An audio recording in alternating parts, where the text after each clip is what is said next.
Hey guys, this is Perkz, and you're watching Thorin's YouTube channel. Right, this is going to be another episode of Reflections, and my guest for this one is going to be Caps, and we're going to do, obviously, an in-depth interview about his career, but I want to make this a little bit different. I've seen a lot of Caps interviews over the years. I don't want it to be the same, hey, sometimes you are Caps, sometimes you are crap. We've all heard those ones, but listen, it's great. Those are great topics, but let's do some other stuff. So here's where I actually thought we could start, Caps, which is a little detail when I was doing my little research, looking up on the wikis, all the old stuff, trying to think before the time I saw you play, was people might know your first coach in FNATIC was the perhaps notorious Nicothepico, right? Who, for whatever reason, we won't get into it now, he's not as famous a person now, but he became sort of a meme as a coach for some reason. People thought he was like a bit of like, I think people just thought he was a bit of a try-hard and he wasn't like a super-duper amazing coach, is kind of the vibe I got. Even though I have to say, I actually found him to be quite a pleasant person behind the scenes. So actually, I want to ask you this question. He wasn't just your first coach, but you actually even played with him back in the day, long before you were even in FNATIC, right? You were just playing like go for lol cups with this guy. So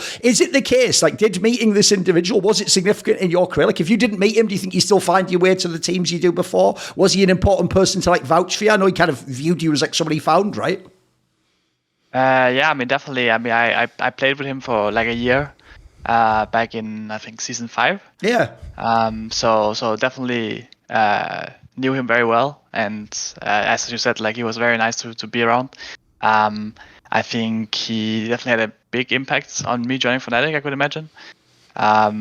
It's like, would I get the same opportunity like joining FNATIC and stuff like this? Maybe I wouldn't. It's hard to say. Of course, being like, what was it called? Like, before that, I had some offers as well, like the previous few years.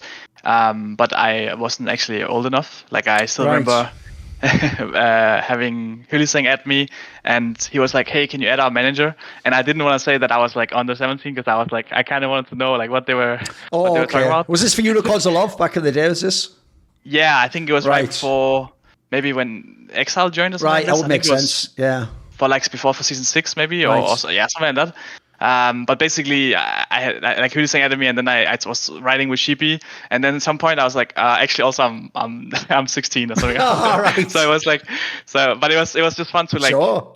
yeah, to I guess get the offer, or like get the talk with them at least. So I think I would probably have gotten a different team, I could imagine. Sure. I think maybe they would have, I don't know, stuck with Febvin. Maybe they would have tried someone else. I don't know. It's hard to say for sure, but it was definitely a big boost, right, to get the opportunity. I think I was definitely quite fortunate. I think even right before like joining Dark Passage was kind of like, sure, like right before they went to playoffs, right? And I think that also had a big boost for me joining FNATIC. So and like putting myself on the radar, because I never had been in like a gaming house before where I joined Dark Passage, and I think that was like a big game changer for me when I could, you know, play all day, like not have to worry about a bunch of other things, about school, not staying up too late and stuff like this. Like when I went to Dark Passage, I was playing every day till like 8 a.m. because there was like no rules in terms of like that. So I was just playing all the time, and I think my level improved like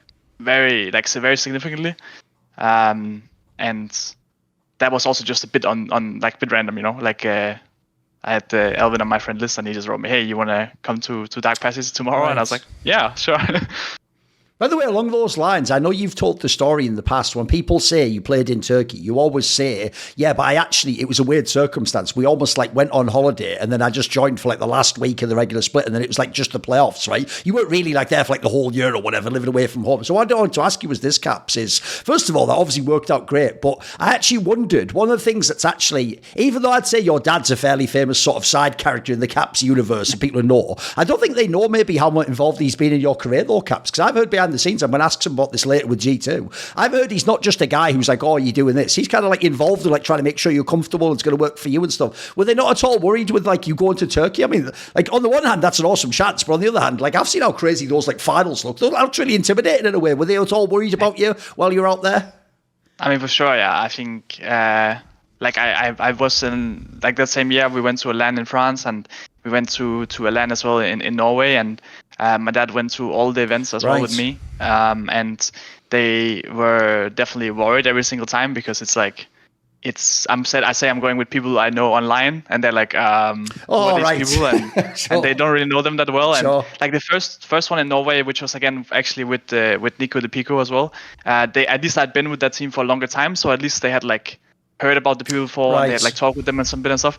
But the one in France, for example, they didn't really know them. I mean, I didn't even really know the people I was going with. To be fair, like maybe some of them I knew a bit, but and it was the same in going into Dark Passage, right? So it was definitely quite worrying for them, and they were a bit uneasy about it. There were also like I think it cut, like it was during the summer vacation, but it cut into like a week of school of like the first week of summer or whatever. So they were not happy with me skipping out on that either, right? So there was definitely a lot of things that they were not too happy with. But I think definitely my brother also helped like push through it, because he was a pro Dota player, and he had a lot of like I guess knowledge about like the industry, so to say, and he saw it as like a great opportunity. So he helped me convince them.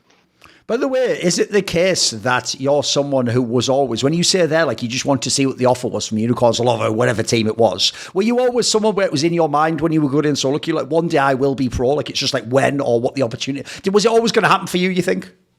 I mean, I think so. I think at the time I didn't really think like, oh, I'm gonna go pro, but at the same time I definitely put in like a lot of time into League. I think I was just trying to not like put my expectations too high in a way, because I was definitely putting a lot of time into League, and I think, you know, I did like school, but I didn't put in, like I never really like thought about like a future of like what job do I want to get, or I of course did my homework and stuff like that, but I never really had the same passion for it as I did with League. And I also when I would get how's it called? Like when I would get frustrated with my parents when I was younger, I would always be like, as soon as I'm turning 17, I'm gonna move to Berlin. So yeah, that was for sure. Like I saw it as like an opportunity, and I saw it something that I would love to, but at the same time I didn't know if I would be able to get the chance. Right, you know the infamous incident where you did flame like Faker or whatever it was on soloqueue, and you were sort of like, and basically if people remember, it wasn't just that, it was like the way, this is what I want to ask, it's actually the way you flame. Because what's funny is I feel like if you wrote the exact same thing today in like a scrim or a soloqueue game, people would just take it as a joke. They'd be like, oh, he's being silly, like he's trying. Were you actually being half silly when you did those like flames? Like if people remember, your way of flaming was almost like you were acting like you personally could get the person banned or something weird like that, or like you could ensure they never played in LEC or some silly angle like that, right? So what I want to know is, was it actually real flame back then? Were you actually being toxic in that moment, or was it partly a joke and banter? What was it like back then when you were this guy? I mean, I guess it's like a bit dependent on the situation. I know there's a very famous clip with Faker, for example, where I remember that was the first like thing I had that went like viral. On Reddit and that, yeah, sure. Exactly. Like I was watching it on YouTube, and it had like so many views and people commenting, and I think the top comment was like typical EU West something. Okay. Like I don't remember exactly, but basically, yeah, there was a lot of people very angry with it. But the funny thing was that like I knew it was Faker, and at the time I was like a huge Faker fanboy. Yeah. So and back then, I mean, I was 15 at the time. So when I saw him, when I got to play with him, I of course took the chance there to just like have some fun with it as well. I guess think everyone else as well. Like a lot of the other people in the lobby were like my friends, so to say. Oh, right. And okay. I didn't really think too much that like, I guess I don't remember what exactly. I think I said random stole my Riven or something. There like this, you go. But yes. At the time I was playing a lot of Riven, and I just thought it would be funny because it's like he's obviously not a random. I guess it's like, but people just take it kind of on the nose. Sure. Yeah. It was a bit, it was a bit mean for sure to call him like that. But at the same time, it was just mainly a joke, and I didn't really think like he would think anything of it. Like obviously he's not a random, right? It's kind of like, I don't know. I just feel like taking that at face value is kind of defeats the purpose, because it's like obviously he's not a random. He's literally like probably the most known League player. But I guess sarcasm is like. Maybe it's hard to pick up on the internet, Sean. The reason I ask is this, though, Caps, is because I actually feel like if it wasn't for the fact that you became really good, really quick, and then everyone got to know your personality, I feel like the way this initial part of your career started, people were almost trying to make it sound like, if you remember when Jensen used to be called Incarnation, he had that really bad rep for like he was toxic. People were trying to spin it as like you're just some like, you're one of those like talented, like the guy said, you're just the typical like skilled West soloqueue flamer, right? You're just some guy. Aside from that, were you actually like toxic when you were young? Were you just more fun? Did you have a little little bit of toxicity before you became pro? Did you ever? Were you talking a bit of shit? Do you think? I mean, I think when I got the offer from FNATIC, I definitely had like what's it called? Like there was like some ego, I think, for sure. And I think some of the chat logs I was sure not proud of in hindsight, right? Yeah, I mean, just getting the opportunity of course joining like the team that I thought was like the best in Europe, right, at the time. Sure, yeah. I thought getting to play with like Rekkles and SOAS and Amazing and Jess is like, it was like a dream come true. And I think that kind of like went to my head a bit at the same time. And I think like when you couple that with like people, like some of the in soloqueue, like there's a lot of like I guess conflict in soloqueue by default. People like trolling or doing other things, and of course that means that doesn't mean you should like like say some stuff like I wrote or other things like that. But at the same time, yeah, it was just a mix of like things getting to my head.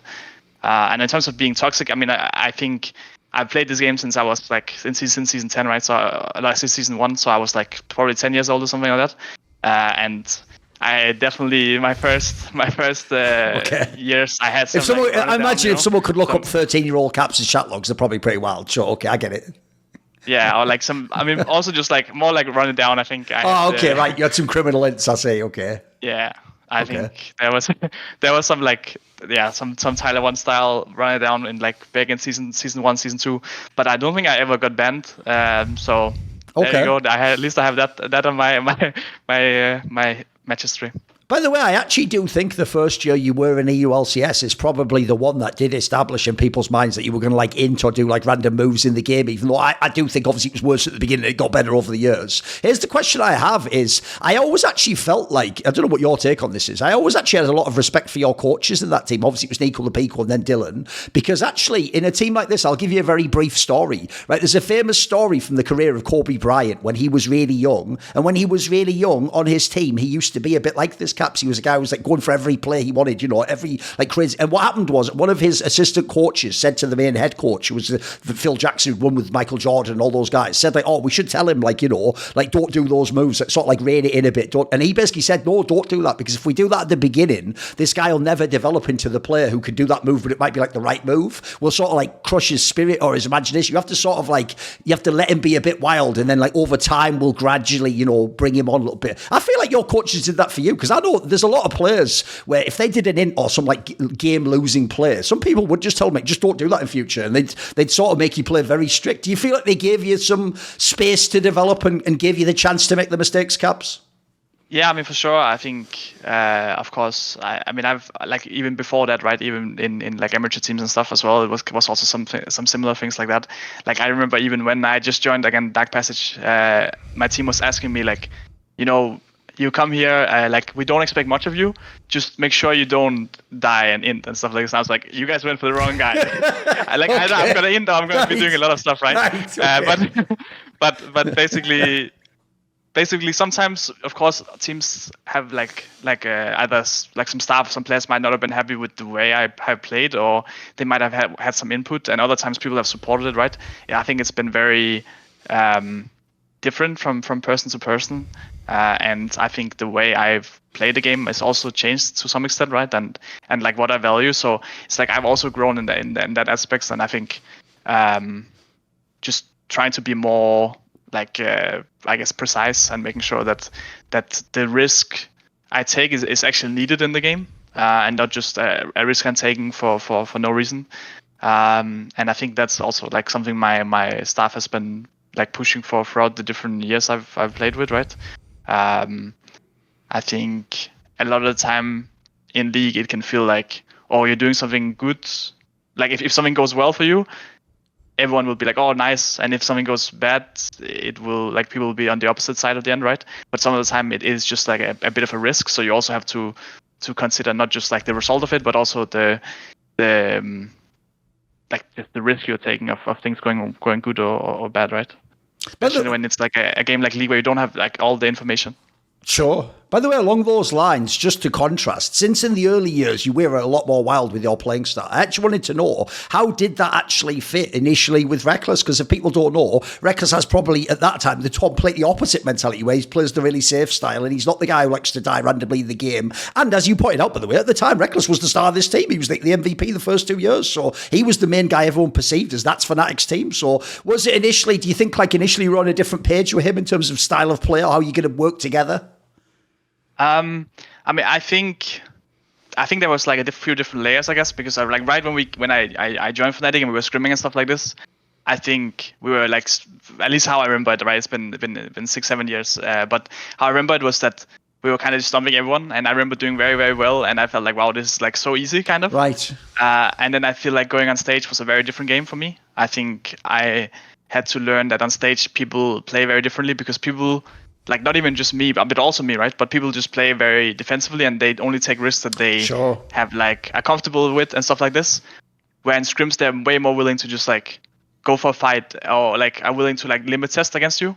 So when I was used to in scrims people just limit testing against me, and I was just had better hands, so I would just win them.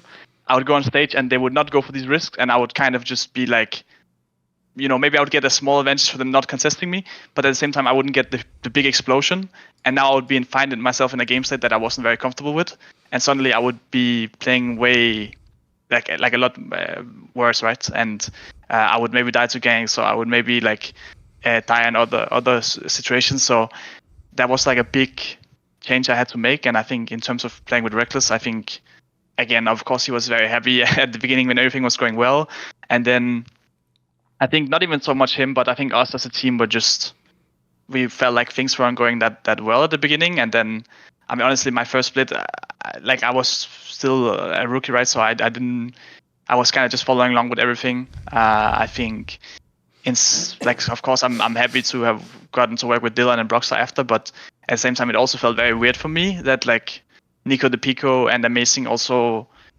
basically got kicked so fast, because I felt like we didn't really get to go through it as a team. But at the same time, I guess it's hard to say everything in hindsight. It was a very weird experience for me, and I think it's the only split I've ever had where someone was literally just kicked mid split. And I think Rekkles was, of course, he taught me a lot in terms of of taking risks as well, right? But also just putting in the games and having the dedication. Because he's a professional, right? He always does his hours every day in his soloqueue and all that jazz, right? Yeah, exactly. I think my first year was very good in that sense, where I just got to learn so much from players, especially Rekkles and Soas. I think they taught me a lot, and whether it's be Soas small tricks here and there, or it would be again a lot of the professionalism from Rekkles. I think that definitely was a big advantage I had. By the way, without going into any specifics, I'm trying to make this more of just a classy interview. I'll ask in an abstract way, Caps, right? It's not just Rekkles, there's other people as well. But within FNATIC, people have heard over the years, whispers, so I've heard the real stories and some of them are crazy. These should be in one of those, someone should almost make a movie about any of these FNATIC teams, because if people don't know, even though in the server, these teams would always, do a great Worlds run, or actually have success in EU, the amount of times behind the scenes, the story should be in a documentary about how, if the whole team gets kicked the next day, what's weird is in a lot of these early stories though, Caps, it feels like you're the guy who doesn't get super drawn into a lot of the drama though. In the early days, it almost feels like you had an actual whatever, they're doing that shit, he's going wild or whatever. But you weren't affected by all the drama in the early FNATIC squads. It seems like you always performed, or you didn't seem like, I've heard that you weren't the guy saying everyone has to be kicked or whatever. Were you just able to handle the chaos or whatever? I wouldn't really say that. I think, just in the sense that I think my first split especially, I remember it quite well, where I was very I don't want to say I was just very sad, to be honest, because I had a lot of expectations going to the LEC, and as I said earlier, right, joining FNATIC, where I thought was the best team, and I had this dream of winning Worlds, which I obviously still have, but when I joined, it just felt very chaotic. It didn't really feel like this is what we need to take it to the next level, right? It felt like a lot of people maybe didn't have the same values as me in terms of putting in the practice. I also think there was just way too much, as you say, drama going around. It felt yeah, it felt like, again, not very professional, and I guess that kind of ended up with the whole like swapping people mid split and stuff like that. Yes. Where I think my mindset would be more like trying to make work what you have, right? I think once you even start, like I just think once you even start like considering replacing people, it becomes kind of like a. It's always going to inevitably happen eventually once you think about it, right? Yeah, exactly, and then it will always be an option, you know, like in Yes, terms true. of like every week you go and you're having like these struggles, instead of trying to find a solution to them, you'll be like, oh, but maybe if we had this Sure. other player here, it would work better. So I think that's just kind of a bad mindset to have, and yeah, I think I also at the same time, my first split, you know, I was just like struck with so many like impressions at the same time, because it was like my first time living away Sure. from home, playing in the LEC, playing with these people that I have literally watched online for years, right? So it was a lot of very, very weird impressions at the same time, and I'm super grateful that I got to learn so much from it. But at the same time, it was very tough. I think especially the first split was very tough, like trying to just get used to things. One thing I thought was quite interesting was when I did an episode, I can't remember if it was the Listen to the Local or the Crackdown, when we did one ages ago with you, you did say that in this first year, season 7, which was obviously the year where G2 was still winning, you did actually acknowledge that you thought Perkz was better than you and he was that kind of the person you were chasing. But my question would be, even so, you're obviously a very confident player. Did you think that you were like close to his level though? Like, did you see it as like, I can get there, or like, put it this way, we're not dissing the other people in the league, but I assume you thought you were better than the Febervins and the Nuke Duck type players. Were you already a confident player in your first year? Well, I was like very confident. Like, I definitely thought, like my first year, I thought Perkz was better than me. I think I thought that, but I definitely felt like I was the second best, and I think I was quite, how do I say it, like frustrated with like a lot of people, or like most people thought that I was maybe like, I don't know, 4th or 5th or something like that. Yeah. And I remember that's fun because we actually talked about it recently within G2, but there's an interview going around of me in like, I don't know if it's season 7 or season 8, but there's basically an interview going around where Betsy called me, I think it's like the 3rd best mid or something. I don't actually remember exactly, Okay. but he called me the third best mid. He called me some at some level basically, and I said like the Game of Thrones quote where I was like, the lion doesn't concern himself with the opinion of sheep. Okay. And I remember people were very mad about it and thought it was like very like full of myself, right? Which obviously it was to some extent. I also thought it was just like a funny quote because I just watched the show, but it also came to the fact that like I definitely had a lot of confidence in myself. I also had a lot of confidence in my team. If you asked me back then, I would say that like all my teammates were the best. And again, right. I thought Perkz was better than me in season 7, and in season 8 I felt like I was better. But I do think you need that kind of confidence in yourself and your team, because otherwise, again, we go back to the point where it's like, oh, you don't think you can actually win the league because of yourself, or you want to like change your teammates and stuff like this. I just don't think that really like works out. Sure. By the way, I thought since you got to play against him and he was your rival, I could ask you should be the best person. When Perkz in these latter years where some of his teams didn't work out, whenever people flamed him, this might sound weird. I don't get mad that you flame him. I get mad when people flame like the wrong way, like they flame someone that isn't even how the person played. And so I always feel like people have this really weird perception of Perkz as a mid laner where they talk like we're pretending he was Chovy or something. He was always winning like CS. I always thought he was like actually quite an unusual mid laner. What do you think? How did Perkz play mid lane, do you think? What was his strengths? What was he good at? I think it kind of like, I guess, changed as well throughout the years. Like, sure. I think that like, because I think when I played against him season 7 and I played against him like season like 8, but especially season 7, again, he's also like one of the guys I learned probably the most from, like playing against him, because he would do a lot of like small tricks here and there, and I would pick up from it, which is also why, again, I had a lot of respect from him, because he was doing things where I would be like, oh wait, I should be doing this. And I feel like most mids weren't necessarily doing that. So definitely I had a lot of respect from him for that. And I also think in his first season, he was playing a lot of, like, I remember the Cinder Arena, and he was getting really far ahead in CS, and he was playing the Lucian in later in Summer Split. And he was also just like, creating these big advantages, right? There was like the whole, I remember he would always talk about the Lane Kingdom was like the meme he made back then. So I do think he was very like lane focused, I would say. In his early years, at least like the season 7, and I think once season 8 came around, and also I guess when he re-rolled again, he's been more like I would say like more clutch, like making sure he gets like the good like either a good roam off or later he makes like a big comeback play or something like that. But I do think in season 7, at least how I remember it, was just like a lot of like all 3 winning lanes basically, and just like kind of stumping us. And also I think G2 was very like how to say it. I mean, I think season 7 was just a very different version of the league, honestly. I think season 8, season 9, it became a lot more creative, a lot more chaotic, and I think he follows suit on that. But I think season 7 was very structured, like this very low amount of kill games where it's very like macro focused. You just play it correctly, and no one tries to like cheat waves or cheat anything, because there's also just a lot of wards in the game. So I think he has for sure also evolved with the game evolving, I guess.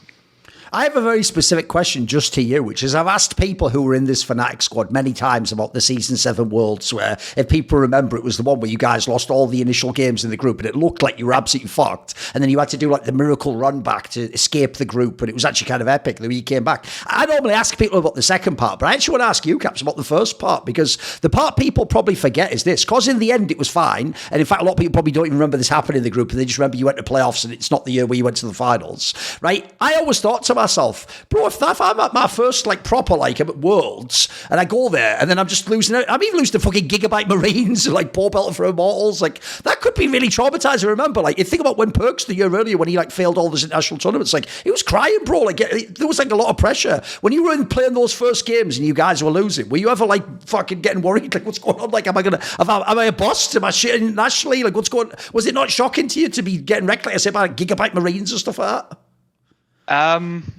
Yeah, I mean, I was definitely very like disappointed, right, in our level, I guess. But at the same time, I think we were like the games. I remember against Gigabyte Marines, they did like this crazy lane swap, so we were just very caught off guard by that. So honestly, at the end of the game, like I think the Nocturne was level 6 in like 5 minutes or something. Right. So I was just I was just more shook than anything, right? Like Sure. I will always remember. I think he Nocturne ults on like Jessus when Jessus is like level 3 on Karma or something, and I was just like, wait, Nocturne ults? Like what is going on? Sure. Like basically, it was like the craziest game, and then for sure our games against I think it was Longsu at the time. Yes. We just got completely stumped, right? It was like the 20-minute win back then when no one actually won in 20 minutes. Yes. And then the game against I don't even remember what the NA team was actually. Immortals. Oh yeah. Yeah. I mean that one was just a big disappointment, right? I felt like we had all the tools to win that game, and it felt like it was in our control. So I think that was the game that I was like the most sad about. But at the same time, I also felt like, we got it in such a good state, we can do it again. And I guess that's kind of just what we did, right? Like, sure, next time around in like the next games, we still lost to Longsu. I think they were for sure a lot better than us back then. But then I think for both Giva and Marines and Immortals, we just closed out those game states. We got ahead and then we actually won it. And I think Giva and Marines kind of ran out of of cheeses as well, because they were just throwing a bunch of cheese at everyone at the start of the tournament. I have a very unique way to ask you a question, Caps, about Broxah, because people are going to think, here we go again, because I've been known to be a critic of Broxah when he was in FNATIC, and I thought he was like a little bit carried, etc. But I've actually got a polite way to ask a question, where I feel like, Caps, I might actually finally get it. I sort of get why he was in the team and what he did, which is you once said something along the lines of that in the lineup before, so as you're talking about when obviously it used to be Amazing as well as Soaz, and then next year it was Whippo and obviously Broxah, and if people remember, it used to be Jessus was the support in season 7. It was only season 8 Hylissang came. If people make a list of those players when they have Amazing in the first split you played, so you've got Soaz top lane, and by the way, Soaz is a very vocal player who has a lot of strong opinions about the game and what to do. Amazing is someone who notoriously not only can talk and argue forever, he likes to talk and argue forever about everything in the game and has his own set of opinions. You obviously, just in terms of the moves you make, are going to make your moves. Jessus back then was sort of a coach figure anyway from support, and Rekkles has a very defined style of player. I thought an interesting angle you made was almost sort of like, in a way, the positive of bringing in Broxah there and taking out Amazing is it's like one less person who's going to have like a massive say and have arguments and their own opinion. It's like, in a way, you've almost got too many cooks, if you know what I mean. Like, there's too many people in that team want to have a say. So I actually imagine if Broxah was just a loyal soldier who kind of did what everyone else said, that's probably a positive. Am I on the right track here? Is something like this? Is this part of how it worked? Yeah, I mean, I think that's definitely, a big reason why we probably did better. I mean, it's hard to say, right? But I do remember I do remember one to like follow up on what you said, or like to boost it. Like when we scrimmed our academy team, which we did a lot in 2017, they would always play a solo queue between every scrim because our reviews would be like an hour plus. So right now, because all the arguing and stuff, right? I see. 15 Right, minutes, right? okay, that makes sense, right? Okay. Yeah, like our reviews would literally just be an hour plus, and Right. at the time, I think I didn't have that great understanding of League on like a bigger picture than just like mid lane and like my role in it. So I definitely also got like my brain cooked a bit when we just went through over and over a lot of the. It's just you sat there and they're like, "Well, you should have pushed like, him this wave," and just crazy. Yeah, and I think especially when people started having like different opinions and stuff like that, and we couldn't really come to like a general consensus from all of us. So it was a bit too much for sure. And I mean, I'm sure that also played a big part. And I think for the rest of the year, we didn't really have we never had like those crazy long reviews anymore, at least, right? I don't think it was just an amazing. I think all of us realized that okay, maybe it's like counterproductive to go this long, right? Especially when there's a lot of feelings involved with it. Like I think we had some people who could be a bit passionate about the league, which is great, but it can also be detrimental when you're having like a 1 hour review, right? And everyone has strong opinions. Yes. By the way, one thing I also wanted to ask was, since in this era you worked with Dylan Falco initially, then he went away and he came back, and obviously now in the latter years you worked with him, but you're a different player and he's a different coach. What was early Dylan Falco like, Caps? Because the perception actually publicly, whether it's true or not, is because people know that thing where he was the coach, but then Youngbuck came in to sort of be above him, but within the structure. People's perception is that like, okay, he was like a really smart guy about the game. He must be a great coach in that sense, but maybe Youngbuck was like, I don't know, the social figure or, the father, the guy who was like taking that presence aspect. Was the younger Dylan Falco, was he a bit more quiet? Was he a bit more soft-spoken? Was he the same crazy guy? Did he have the same vision for draft and all the shit? Now I always tell people, it's not even just hype. He kind of is just like the master of the fucking chess match in the draft, right? Was he always like this back then as well? Was he a super nerd? Yeah, I mean, for sure, he put a lot of thought into draft.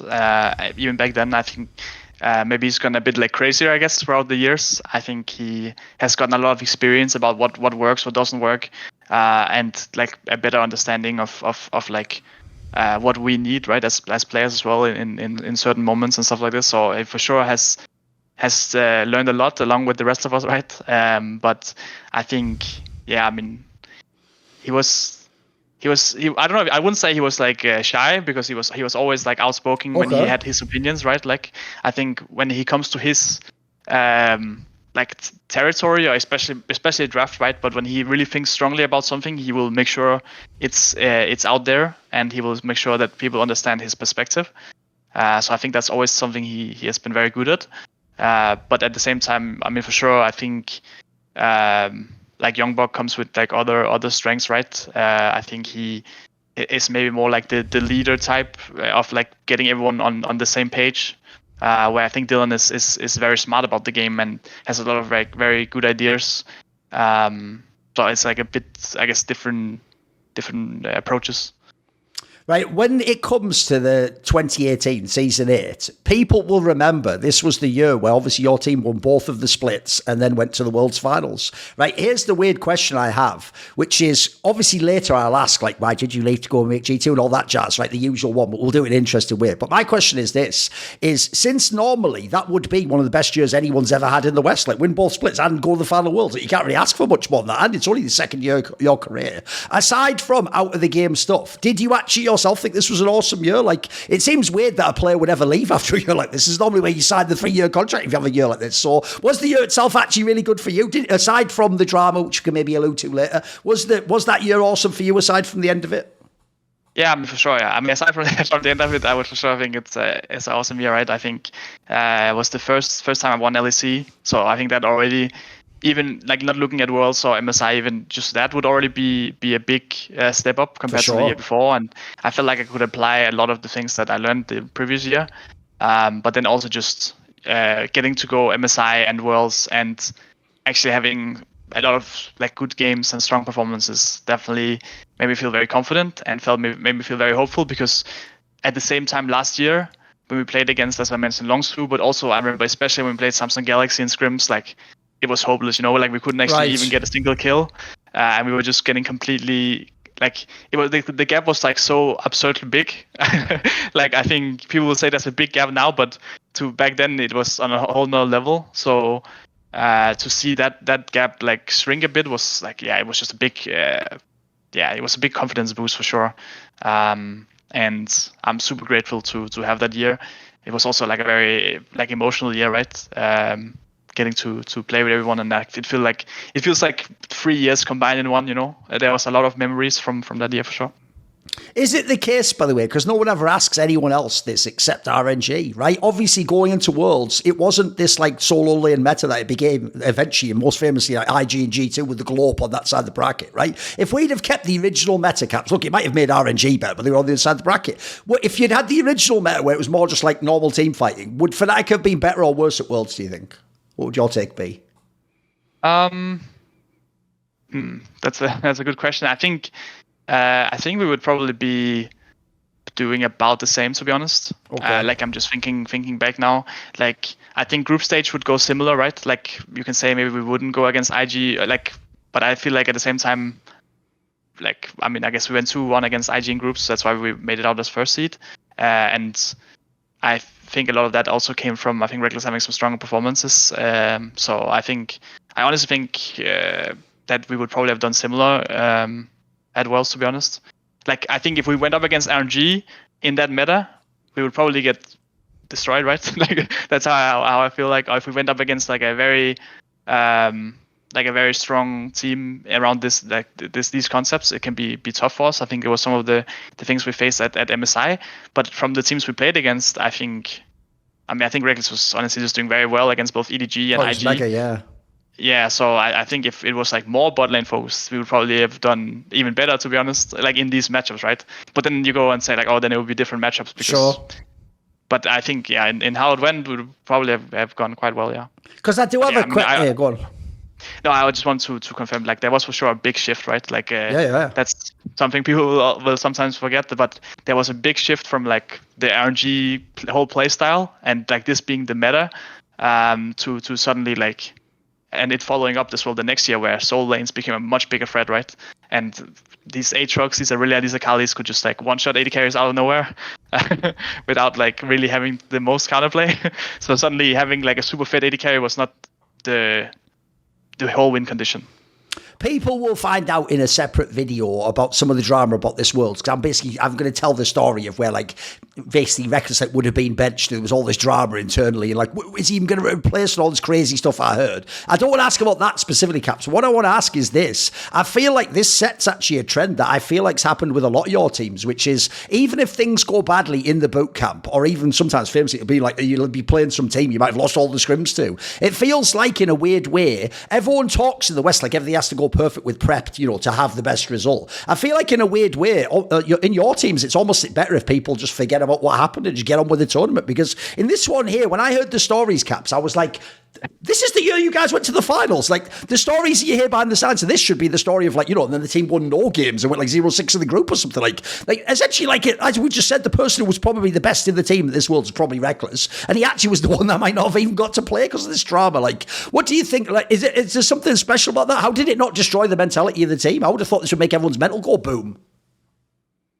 I think that, I'm honestly not really sure what to say. I think we were just like, we were kind of just used to like a lot of stuff going around, to be honest. I think a lot of stuff was happening, right? Both in like season 7 and season 8. And I think, you just have to perform regardless. And at the end of the day, I think as people, I love all of the FNATIC guys from back then, right? I think they were nice to hang out with. Of course, sometimes there would be like some disagreements and stuff like that, and it's can be tough to deal with in the moment. But when you think of the bigger picture, it just doesn't matter. You still have to perform, and I also think that probably a lot of teams go through. Oh, for like, sure, maybe yeah. not as much, but a lot of teams have like these kind of like breakdowns. It's underrated by fans how much internally there can be conflicts, right? Because if a team wins, they just assume everything goes great. But as we're talking, this happened with plenty of top teams that have had like fights or people didn't get along or disagreed. By the way, one thing I'm sort of trying to get to here is, do you think when you're in a tournament, does like a different mentality sort of like come around the players? Do people sort of like buy into the thing of like we're all on the same team and stuff, or it's us against the world? Do you think that happens? Yeah, I think so. I mean, I think for sure there's like a different, like it feels different to play with people, even like inside of a best of five. You know, people are way more like agreeable and way more like, I think desperate is, I guess, is also just the word, right? Like I think when you play in scrims or when you play just online a lot of games, I think people have this like, of course, the goal of everything being perfect, and people don't really want to settle for less, so to say, right? But I think once you get down in like a best of five, I think people just want to get the job done. You know, like it doesn't matter if it's not pretty. It doesn't matter if like you have to sacrifice on some areas that maybe aren't optimal. But everyone is just ready to give it their all. Sure. By the way, one thing I've noticed is, we'll get obviously to next year. I noticed when you talk about the G2, the FPX year, you do talk about like all the regrets and, you know, waking up thinking about the final, right? I'm going to guess you don't bother thinking about season 8 final, right? Like the way Rookie played and IG played there, it probably wasn't possible to beat them. Am I being unfair? They kind of were smurfing in that tournament, right? I mean, for sure. I think just to go back to like the gap, I think the gap between season 7 and in season 7 when I played was like it was like you couldn't even see them, right? Right. I think season 8, I mean, we could definitely have angles to win, and I would love to attack them different ways. And then, as you said, like season 9, it felt like here we missed our shot, right? Like we had some very, I think, clear ways to go about it, and sadly it didn't work out, right? But of course, I will always have regrets about season 8 as well. I think not just the finals, but I think throughout the whole year there were a lot of regrets to be had. I think the first time that I really had like a very disappointing game was, I think, season 8 spring. There was a game I was playing Asir, and Broxah was playing the Nunu jungle, and a lot of back then I think Nunu gave AP on his W or something like that. It was the old Nunu and stuff. Right. So it was not about like buffing up the Asir and then Asir doing a lot of damage, right, and carrying the game basically. And I think I was excited to play this strategy because, of course, I was getting very strong in it. But then we played the game and I was doing extremely well. Like I had a very, very good performance. But then starting like 20 minutes, I just dropped the ball. I got caught a few times. I tried to go for like a Shurima shuffle and failed it, and just a lot of bad moments. And we ended up losing the game. And that was like I went to bed. I was like literally just crying in my bed, you know. I was like so sad about this performance. And at the end of the day, it was a regular season game that didn't really matter much, but it was more about like I wasn't the player that I wanted to be. Right. It's like when I go after the game and I see all my teammates, just disappointment, right? And everyone is just sad that we lost, of course, but it was like so much based on, like, because of me, because I had so much responsibility this game, and I just didn't step up to the plate. I think. Like that's also why, just to say, like it's not like just finals that are like the tough losses. I think sometimes like even like less important games can have even a bigger hit on like the psyche, I guess. It's just really about like what the game means, and of course I try my best to deal with like the different games, right? And you also need to have like to be able to move on, right? And I'm happy that I have to some of the things, and I can do better in the future. If people think of the season 7 caps when you were playing in the FNATIC team at Jezus, and then Hylissang joins the team, we already mentioned Hylissang's the guy who's trying to get you to join Unicorns of Love, right? I imagine this must be a player you love to play with. He also has like kind of your vision for the game, right? You go in for the players and you just go for shit and you just try and make anything. It sounds like you both just enjoy having fun playing the game. Yeah, I mean, for sure. I think me and Hylissang agreed on a lot of things. I think from like the season 8 FNATIC, he was probably the guy I was like the most, I guess, I don't know if like connection or like the most synergy I think we had. But we were definitely like very much on the same page. And I think especially the summer split where we were playing with the Bibo and he was playing a lot of the AP mages. Suddenly like Hylissang was roaming a lot and we got to play and like do a bunch of cool plays. And I feel like we were doing like a lot of champion specific interactions between each other, which felt like very like high level, and it felt very good to do because it was just kind of new to me to have like this kind of synergy with someone else. I think I'm a player that likes to do a lot of stuff on my own, but I think especially with Hyli there, it felt good to do fun things. Since you got to play Rookie in arguably the peak of his career, or when he was still in his prime, what is prime Rookie like? I mean, he's very aggressive. I think that like at the time he played like very, very strong like lane picks, especially like I think season 8 was a lot of like the Syndra, the Rise. Like he was always like pushing me in, poking me, perma pushing, perma poking, and it felt very like. I mean, it was also a bit of the crab meta being a thing, right? So that also makes it specific, but it felt very hard to like punish him because at the time I was playing a lot of like these all-in champions, like stuff like Aurelia, Aatrox. I've probably had like a game of Akali as well and stuff like this, and it would feel very hard for me. And he would basically poke me, and push me in, and I didn't really feel like I had a great opportunity to go on him because a lot of the time Ning was like shadowing behind him.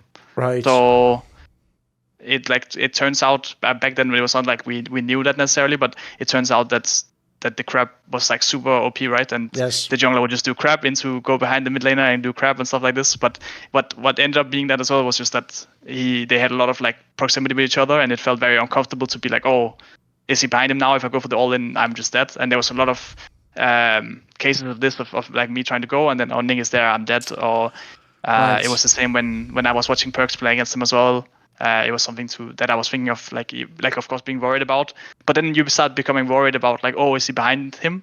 And then you don't ever go for Then you don't like ever the go all for in, it, right? and then you just lose, right? So it's Right. like it becomes like kind of a lose-lose situation. And he was definitely very, very strong in that situation. Dr. Dre had NWA, DMX had the Rough Riders, and who is the crew holding me down, supporting me when necessary? It is, of course, my Patreon subscribers, the Skrilluminati. So this video, along with all the others on my channel, is kindly supported by Matt Pugnaccio Racula, Animosity, Bane Diesel, Jason, Jensen Gore, Tosh, Toucan, and you know who a special thanks goes out to because it's always my main man, Jerky's Minion. Do you want to ask a question for my video AMA? Do you want to find out who are going to be the guests on future interview episodes? Do you want to know who the guests are on my talk shows? Or maybe you'd like to suggest a topic or a guest? Perhaps you even want to take part in one of those lengthy,